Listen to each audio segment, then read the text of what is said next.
নমস্কাৰ বন্ধু বান্ধৱীসকল, আজি মই যিটো বিজ্ঞাপন লৈ আপোনালোকৰ ওচৰলৈ আহিছোঁ, বিজ্ঞাপনটো আপোনালোকে নিশ্চয় দেখা পাইছে। ইণ্ডিয়ান ইনষ্টিটিউট অফ টেকন'লজি গুৱাহাটীৰ পৰা প্ৰকাশিত বিজ্ঞাপন হয়। এই বিজ্ঞাপনটো যিকেইটা পদ আছে, পদকেইটা হৈছে কম্পিউটাৰ ট্ৰেইনিৰ পদ হয়। এইটো আপোনালোকে দেখিছে কম্পিউটাৰ ট্ৰেইনিৰ পদ। ইয়াৰ কাৰণে আপোনালোকে অনলাইন আবেদন কৰিব লাগিব। কিমান তাৰিখৰ পৰা আপোনালোকে অনলাইন আবেদন কৰিব এইখিনি মই আপোনালোকক জনাম। আপোনালোকে ভিডিঅ'টো শেষলৈকে চাই থাকিব। ইয়াতে আপোনালোকৰ যিটো দৰমহা দিয়া হ'ব ট্ৰেইনিং পিৰিয়ডত, এইটো কোৱা হৈছে যে 18,000 টকা।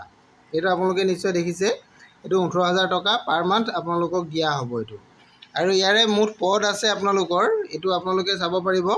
ইয়াতে পদ আছে আপোনালোকৰ মুঠ পদ 9টা পদ আছে। আৰু ইয়াৰ কাৰণে আপোনালোকৰ কোৱালিফিকেশ্যন কিমান লাগিব এইটো আপোনালোকে চাওক। কোৱালিফিকেশ্যনটো আপোনালোকক ইয়াতে বিচৰা হৈছে যে 3 years পলিটেকনিক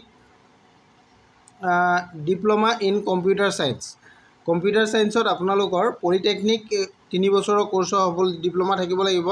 নতুবা কম্পিউটাৰ ছায়েন্স এণ্ড ইঞ্জিনিয়াৰিং আপোনালোকৰ থাকিব লাগিব, EEE বা ECE বা ইলেক্ট্ৰনিক্স আপোনালোকৰ এইটো থাকিব লাগিব।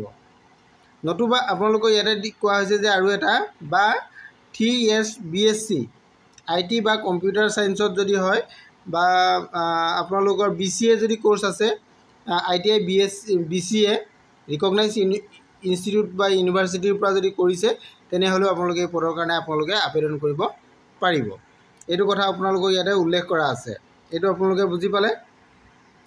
ইয়াতে আপোনালোকৰ ডিউটি টাইমটো চিলেক্ট কৰি দিয়া হৈছে। ডিউটি টাইমটো 9 AM পৰা 12 নাইটলৈকে হ'ব।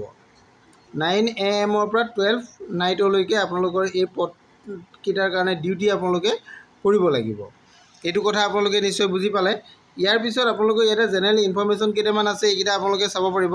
ইয়াত আবেদন কৰিবলৈ আপোনালোকৰ বয়স কিমান লাগিব, বয়সটো 18 বছৰৰ পৰা 25 বছৰৰ ভিতৰত হ'ব লাগিব।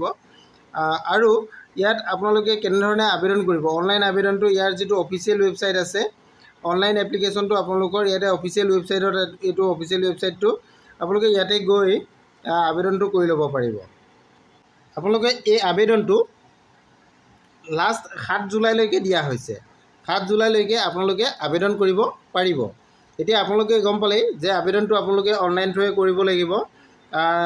IIT গুৱাহাটীৰ যিটো অফিচিয়েল ৱেবছাইট আছে, তাতে গৈ আপোনালোকে অনলাইন আবেদন কৰিব পাৰিব। এতিয়া আপোনালোকে সকলোখিনি কথা জানিব পাৰিলে। আৰু যদি সবিশেষ কিবা জানিব বিচাৰে, তেনেহ'লে আপোনালোকে মোৰ ভিডিঅ' শেষত কমেণ্ট কৰিব, মই আপোনালোকক জনাবলৈ সহায় কৰিম। নতুবা আপোনালোকে ইণ্ডিয়ান ইনষ্টিটিউট অফ টেকন'লজি গুৱাহাটীৰ অফিচিয়েল ৱেবছাইটত গৈও আপোনালোকে ইয়াৰ সবিশেষ চাই ল'ব পাৰিব। ভিডিঅ'টো আজি ইমানেই আছিলে। যদি ভিডিঅ'টো ভাল লাগিছে তেনেহ'লে লাইক, কমেণ্ট, শ্বেয়াৰ কৰি দিব। আজিলৈ ইমানেই। Thank U.